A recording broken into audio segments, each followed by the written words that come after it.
ಲೋಕ ಕಲ್ಯಾಣಕ್ಕಾಗಿ ಚಳ್ಳಕೆರೆಯಿಂದ ಧರ್ಮಸ್ಥಳಕ್ಕೆ ಹೊರಟ ಪಾದಯಾತ್ರೆ ಚಿತ್ರದುರ್ಗ ನಗರ ತಲುಪಿದೆ. ಇನ್ನು ಚಳ್ಳಕೆರೆ ತಾಲೂಕಿನ ಉಪ್ಪರಹಟ್ಟಿಯಿಂದ ಹೊರಟ ಪಾದಯಾತ್ರೆ ಶುಕ್ರವಾರ ಸಂಜೆ 5 ಗಂಟೆಗೆ ಚಿತ್ರದುರ್ಗ ನಗರ ತಲುಪಿ ಧರ್ಮಸ್ಥಳದತ್ತ ಪ್ರಯಾಣ ಬೆಳೆಸಿದೆ.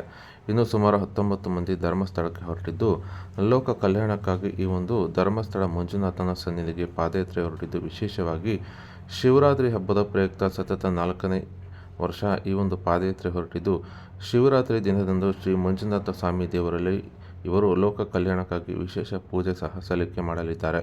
ಇನ್ನು ಉಪ್ಪರಹಟ್ಟಿಯ ರಂಗಸ್ವಾಮಿ, ನಿಜಲಿಂಗಪ್ಪ ಸ್ವಾಮಿ ಇವರ ನೇತೃತ್ವದಲ್ಲಿ ಧರ್ಮಸ್ಥಳ ಪಾದಯಾತ್ರೆ ಹೊರಟಿದ್ದು, ಶುಕ್ರವಾರ ಸಂಜೆ 5 ಗಂಟೆಗೆ ಈ ಒಂದು ಪಾದಯಾತ್ರೆ ಚಿತ್ರದುರ್ಗ ನಗರ ಆಗಮಿಸಿದ್ದು, ಹೊಳಲ್ಕೆರೆ ಮಾರ್ಗವಾಗಿ ಇವರು ಧರ್ಮಸ್ಥಳದ ಕಡೆ ಪ್ರಯಾಣ ಬೆಳೆಸಿದ್ದಾರೆ.